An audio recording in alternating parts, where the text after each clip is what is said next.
यानी कि हम यहाँ पर जो कर रहे हैं, एनालिसिस कर रहे हैं ऑफ ट्रांजैक्शन का मॉडर्न अप्रोच में। तो मॉडर्न अप्रोच में आपको पता है 5 टाइप के अकाउंट्स होते हैं: assets, liabilities, capital, revenue and expense. और इनके अफेक्ट हम पढ़ चुके हैं। इंक्रीज होगा तो क्या क्या, असेट्स इंक्रीज होता है तो कैसे कैसे इंक्रीज और डिक्रीज में डेबिट क्रेडिट का क्या रिलेशन है। आज अब जो हम कर रहे हैं ना, हमने प्रीवियसली भी इसका क्वेश्चन कर चुके हैं, एनालिसिस ऑफ ट्रांजैक्शन। यानी कि मैं आपको एक ट्रांजैक्शन, एक इवेंट बताऊंगा और आपको उसको बताना है कि उससे कौन कौन अकाउंट इन्वॉल्व है। दो अकाउंट्स इन्वॉल्व होते हैं क्योंकि डबल एंट्री सिस्टम है। अकाउंट्स का क्या नेचर है, इंक्रीज हो रहे हैं, डिक्रीज हो रहे हैं, कौन सा डेबिट हो रहा है, कौन सा क्रेडिट हो रहा है। अब मैंने आपको ये बताया था कि जब भी कोई ट्रांजैक्शन हो, पहले वो लिखना जो आ रहा है और बाद में वो लिखना जो जा रहा है। तो ऊपर उसको लिखना जो आ रहा है और नीचे उसको लिखना जो जा रहा है। इससे हम अपनी ट्रांजैक्शन को अच्छे से समझ सकेंगे। जैसे अगर मैं फर्स्ट एंट्री की बात करूं तो ए है और वो स्टार्ट कर रहा है बिजनेस, ठीक है, विद कैश। कैश लेके उसने मेरे भाई बिजनेस स्टार्ट करा और 1 लाख रुपए कैश से उसने बिजनेस स्टार्ट करा है। तो आप क्या करोगे इस ट्रांजैक्शन को?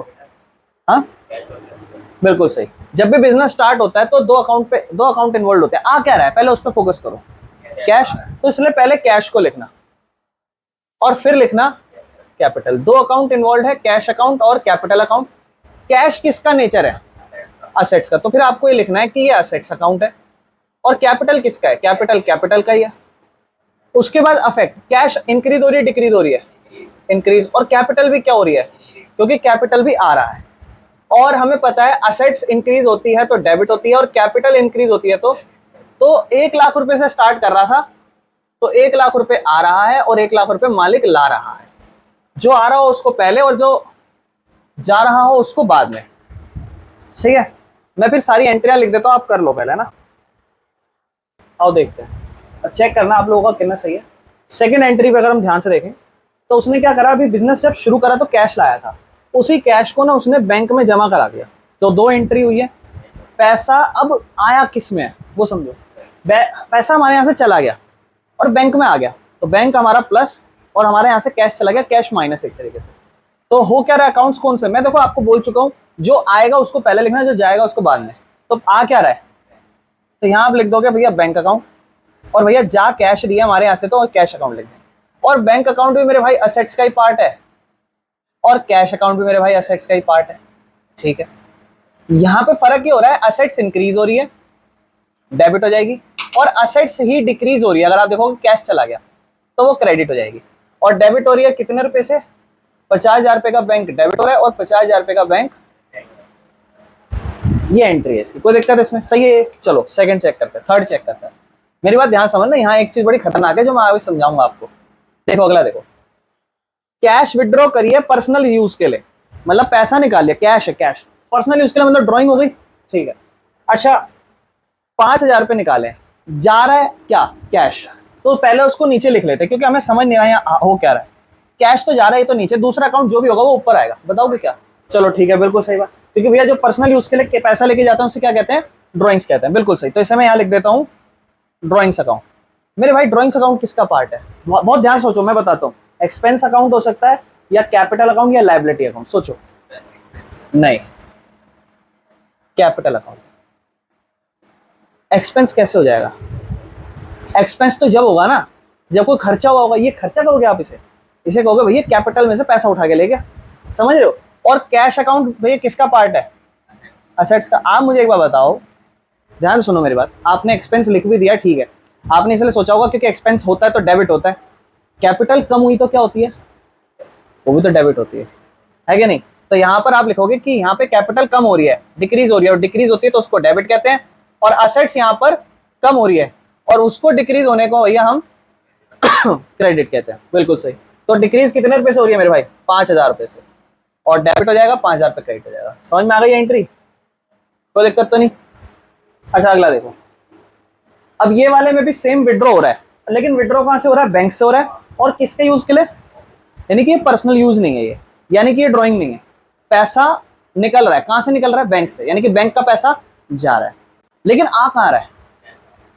बिल्कुल सही, कैश आ रहा है। क्योंकि आप जो विड्रॉ करोगे, देखो ये इसका अपोजिट नहीं हुआ, ये इसका अपोजिट हुआ। यहाँ पैसा कैश बैंक में डाला और यहाँ बैंक से निकाल रहे हो अपने ऑफिस के यूज के लिए।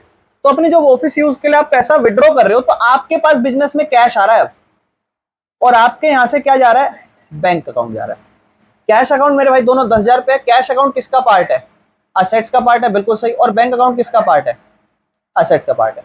असेट्स यहाँ पे बढ़ रही है, इंक्रीज हो रही है, ठीक है ना, और यहाँ पे असेट्स आपकी इंक्रीज होती है, तो डेबिट कितना रुपया, 10,000 रुपये डेबिट, और उसके नीचे 10,000 रुपया क्रेडिट। कोई दिक्कत तो नहीं है। ये एंट्री बेसिक सी एंट्री थी, बिल्कुल सेकंड वाले की अपोजिट। अगली वाली, ये वाली एंट्री बड़े ध्यान से समझना, क्योंकि जर्नल में इसको करने में प्रॉब्लम होती है। और आप मेरी बात ध्यान से समझना, मैं आपको समझाता हूँ इसके बारे में। जब भी आप किसी को भी सामान उधार में बेचते हो, तो उसे आप डेटर कहते हो कि कल को मुझे पैसा देगा। कल को अगर वो इंसान पैसा दे, जब भी वो आपको पैसा दे और ऐसा लिखा हुआ हो कि उससे चेक आ गया, उससे चेक आ गया, तो आपको पता है क्या करना है, सबसे पहले ध्यान से ना, उसके बाद अगली 4-5 एंट्रियां पढ़नी है। उसके बाद आपको अगली 4-5 एंट्रियां पढ़नी है, क्योंकि जब चेक आता है ना, तो उसके दो केस हो सकते हैं। मैं समझाता हूं। चेक लिया, घर में रख लिया, घर में रख लिया, 5 दिन बाद बैंक में जाके जमा कराया। दूसरा केस, चेक लिया, हाथों हाथ बैंक में जमा करा दिया, इसका मतलब हाथों हाथ बैंक में पैसा आ गया। दो केस हो सकते हैं जब आपको जर्नल एंट्री दे। अगर आपको यहाँ ये एंट्री लिखी है, इसके आगे ये एंट्री नहीं लिखी होती, जो कि अगली एंट्री है कि उसका शाम का चेक अगले दिन जमा कराया, ये नहीं लिखी होती, तो हाथों हाथ आप कहते कि ये बैंक में पैसा आ गया। लेकिन यहाँ पर अगर आप ध्यान से देखोगे, चेक तो आया है, और चेक आने को आप बैंक तो लिखते हो, लेकिन यहाँ नहीं लिखोगे। यहाँ पे आप चेक अकाउंट भी नहीं लिखोगे। समझो मैं समझा रहा हूँ क्या। जब आपके पास चेक आया है, पहले आप ये चीज समझ लो, चेक आया है, आपने अभी उसकी बैंक में जमा नहीं कराया, क्योंकि आगे के एंट्री में लिखा हुआ है कि बाद में कराया।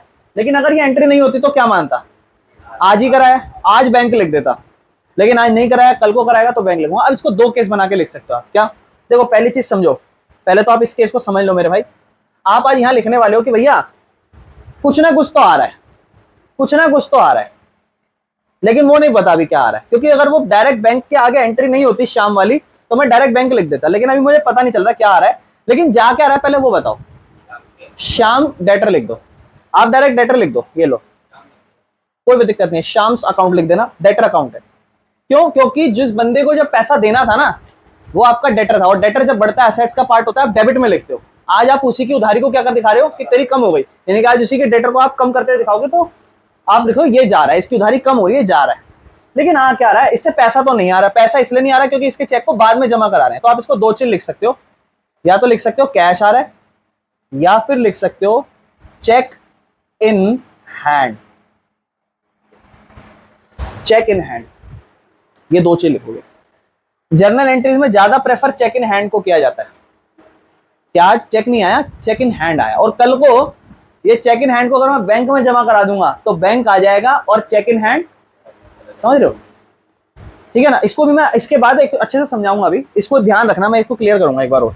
अभी तो ये समझ में आया, चेक इन हैंड आया। चेक इन हैंड है मेरे भाई किसका पार्ट है, देखो क्या तो कैश लिख दो या चेक इन हैंड, कुछ ना कुछ तो अच्छी चीज है, क्योंकि कल को बैंक में कन्वर्ट हो जाएगी। असेट्स ही है ये असेट्स ही है, क्योंकि कल को ये नुकसान नहीं कन्वर्ट हो रही। और डेटर क्या है, ये भी असेट्स है, दोनों असेट्स है। एक असेट्स बढ़ रहा है, इंक्रीज हो रहा है, और एक असेट्स डिक्रीज हो रहा है। ये इंक्रीज होने को आप डेबिट करोगे कितने से, 5,000, और इसको आप क्रेडिट कर दोगे, कोई दिक्कत तो नहीं। अगला देखो, अब इसी चेक को आपने बैंक में जमा करा दिया, तो आपके पास क्या आया, बैंक आया। यहां आप लिख दोगे भैया अब आ गया हमारे पास यहाँ पे बैंक अकाउंट, ठीक है। लेकिन अब जा क्या रहा है, check in hand, check in hand चला गया, चेक इन हैंड चला गया।